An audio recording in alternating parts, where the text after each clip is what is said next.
Ja, sehr geehrte Damen und Herren, liebe Kolleginnen und Kollegen, liebe Mitarbeiterinnen und Mitarbeiter, wir freuen uns heute, hier unser erstes Video aufzunehmen und in dieser Art mal mit Ihnen zu kommunizieren.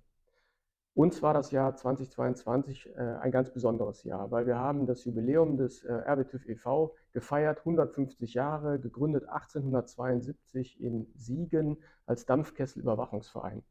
Seitdem ist viel passiert, alle wissen das, mehr oder weniger, weil wir haben es allen Leuten erzählt in diesem Jahr.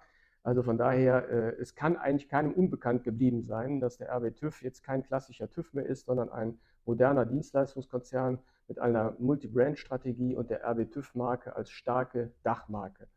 Das war die eine wunderbare Geschichte in diesem Jahr, die wir gemacht haben, eben bei den Gesellschaften zu sein, für die Sommerfeste, unseren Koffer um die Welt zu schicken. Hier steht er. Ist gerade frisch zurückgekehrt. Ja, der Koffer war in Korea, in Japan, in den USA, aber auch in den Niederlanden bei unseren Freunden von der Van-der-Meide-Gruppe.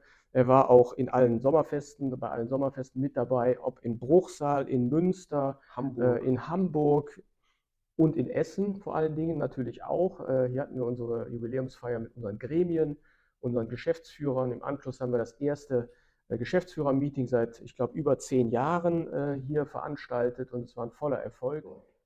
Ja, was haben wir im Jubiläumsjahr gelernt? Was war gut? Was wollen wir eigentlich rübernehmen nach 2023? Das war vor allen Dingen die Kommunikation.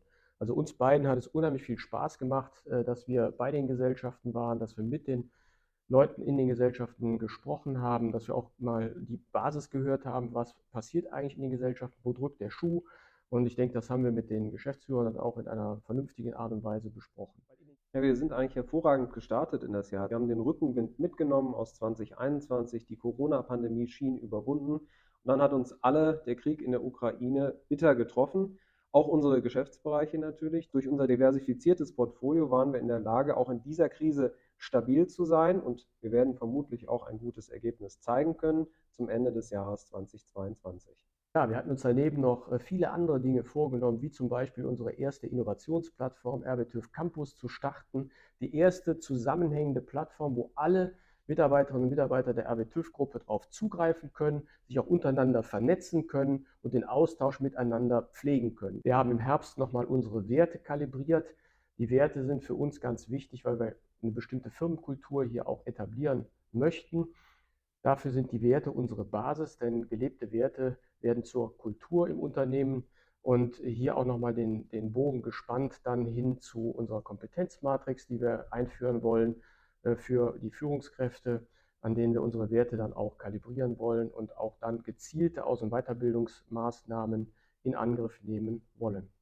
Ja, und es wird auch eine erneute Innovations-Challenge geben im Jahr 2023 auf unserer Innovationsplattform RWTÜV Campus. Das heißt, auch diese gute Initiative war keine Eintagsfliege, sondern geht weiter. Für das nächste Jahr wird der Fabian uns kurz erläutern, was unsere Zielsetzung ist.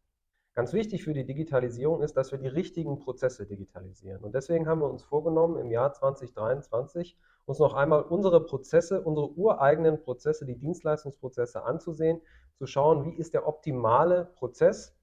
Und wenn wir den definiert haben, dass wir dann sagen, diesen Prozess wollen wir nun digital unterstützen und damit die RWTÜV-Gruppe als Ganzes stärker digitalisieren. Was uns beiden noch sehr wichtig ist, dass wir im abgelaufenen Jahr uns auch sehr damit beschäftigt haben, wie geht es eigentlich unseren Mitarbeiterinnen und Mitarbeitern. Weil das war in dieser herausfordernden Zeit für uns phänomenal wichtig. Von daher gilt auch der Dank insbesondere unseren Führungskräften, unseren Geschäftsführern, aber auch der gesamten Belegschaft, allen Mitarbeiterinnen und Mitarbeitern im abgelaufenen Jahr, die wirklich in herausfordernden Zeiten einen tollen Job gemacht haben und zum Besten für den RW TÜV gearbeitet haben. Vielen Dank. Vielen Dank.